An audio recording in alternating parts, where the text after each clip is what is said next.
Right out of the gate, we're joined by TJ Wallace. We just started the postgame, TJ, and thanks. No, you're This not is your fault. about Thanks as for quick coming as by. I've ever seen anybody out of the this is team room all year. It's pretty impressive, the speed at which you came out. But first of all, I wanted to congratulate you on senior night. I also wanted to personally thank you for doing so many of these over the last 4 years. I can't believe your time's come to an end here already, but LMU wins it by 1. Before we get into your career, take us through the game. Obviously, you fouled out. That last foul, we both thought was, that was a tie-up, and it ended up being a game changer because you're taking it on a fast break if you get that and you don't foul out. And Brown makes 2 free throws.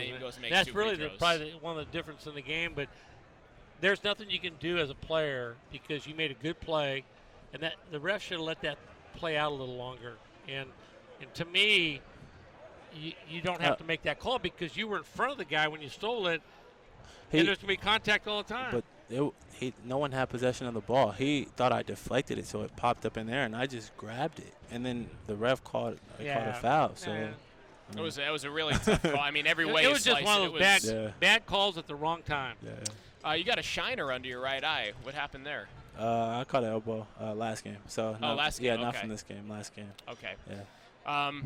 You're not done yet. There's still Vegas. You guys are going to play Pepperdine in the 8-9 game, but maybe reflect a little bit on your career here in Stockton. And can you believe that it's that time already where it's coming to an end? I remember personally, we had just gotten back from the NCAA tournament, and we were here, and they introduced Coach Verlin as the head coach, and that was the first time I met you. And Ray was there at the press conference too, and I can't believe that it's already been 4 years. What about you? Yeah, it's crazy. I know freshman year when I first got here, I wasn't used to the workouts. I wasn't used to the intensity of the workouts, and then education on top of that. Especially in the summer, all I can remember is just wanting to sleep because the workouts were so hard. But yeah, freshman year it seemed like it took forever to pass by, and then after freshman year, I don't know what happened to the time. Everything just turned into a blur. But to recap my 4 years here, obviously coming in, I had a lot of support. I was able to play as a freshman and be somewhat productive. And then from there, I kind of set precedent, and I was just able to have a good sophomore year, be able to contribute good my junior year and as well my senior year. So I just came in. I wanted to work hard. I wanted to play. I wanted to be able to play at the highest level, and I think I did everything in my power to take care of the things that I can control here while I was on campus. And I'm really thankful for the opportunities I've had here and the people I've been able to connect with. Even Coach Thomason, I know I caught him on the back end of his career when he retired. But, seriously, great coach. I remember my freshman year, sophomore year, used to give me a lot of great advice when you're really involved in the program. And even Coach V, I'm really thankful for him despite what happened. Coach Burns, even Coach Stoudemire. I'm in the beginning of the Coach Stoudemire era, but he's already taught me a lot of great things that I can move forward with, not just in basketball but in life also. So just a great opportunity here at Pacific and a lot of support. That was very well said. And Coach, can you kind of put into words, just give us some perspective on what TJ's done in his career? We talked about it at the start of the broadcast. Aren't many guys that come through and get over 1,200 points, and you're the 13th all-time leading scorer here at Pacific. And, Coach, you've seen a lot of those guys come through. Yeah, TJ's had not only an outstanding career, but he showed great leadership through his whole time here. And he's been a class guy, and he'll do a great job representing Pacific and himself as he goes on with other things in life. I want to tell you one thing, TJ, though. When you get older, now, like I am, time will really go fast then. It really goes fast. It speeds up the older you get. So if you think it's going fast now, you better get a seatbelt and hook on, baby. Things are crazy now. Things are going crazy fast right now. So. Take us inside this game. We'd be remiss if we didn't ask you about the actual game tonight because it was a close game. Brandon Brown obviously poses a problem because he's so quick and he's so cunning. But where ultimately do you feel LMU was able to gain the advantage in this game, the 1 point advantage? Well, the thing about Brown and LMU, he's the engine that gets them going. I think a lot of times he's going to play well because he has to play well in order for them to win, So he's going to get his numbers, but I think we couldn't get a defensive rebound for a good stretch in that game, and we allowed some second chance shots that were led to kick out threes, wide open, uncontested threes. And I think that was one of the things that allowed them to have some momentum And I think that was the real game changer in this game is just the second chance opportunities. Yeah, you guys had good mojo the last 15 minutes of the first half. You really played well. And they came out in the second half. You really didn't have that mojo. And I thought their offensive rebounds and Stefan, the big kid, he got real active, not only going to the basket, but getting rebounds and saving balls back there. And then you guys regrouped, though. They're in a stretch where you got back and outscored them, not like 9-2 to get back in the game and have a chance to win. Yeah. And these games like this are just one play. And you look out here and all of a sudden, like Haynes penetrates, really passes the ball well, makes some good steals, deflections.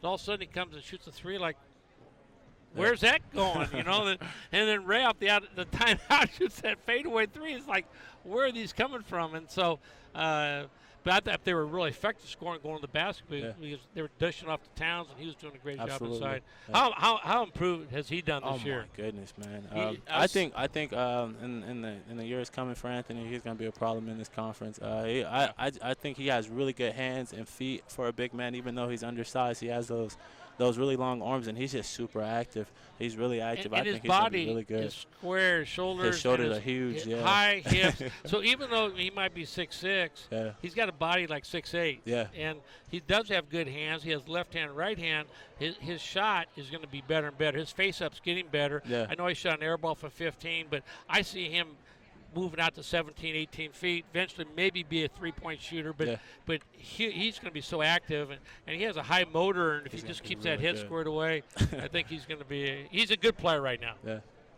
Do you take a certain measure of pride knowing that he's going to carry the Modesto Christian banner on the next couple of years? Oh, man, absolutely. I always tell everyone the story about Anthony. When I first got to Modesto Christian, he was in the gym. We actually played open gym for 3 hours that day, and he was in there, it seemed like, for an hour and a half working out. So, I mean, a guy that puts in work like that he's only gonna reap the benefits of that. And I think games like tonight, even though we lost, he played good. The game before, he played good. He's been really key for us all season. So I just think it's only gonna continue to get better for him the harder he works. Before we let you go, now you guys are coming off of a nice performance at Gonzaga. I know you weren't there. Before that, a win at Portland. Santa Clara was a one-point game. This is almost identical, a one-point game. And now you go play a wounded Pepperdine team in Vegas in the 8-9 game. What are your thoughts going into that game? And I'd imagine you guys must feel like you have a chance to win that game. And if you do, you'd get a third shot at Gonzaga. Oh, yeah. The thing is, when tournament play comes,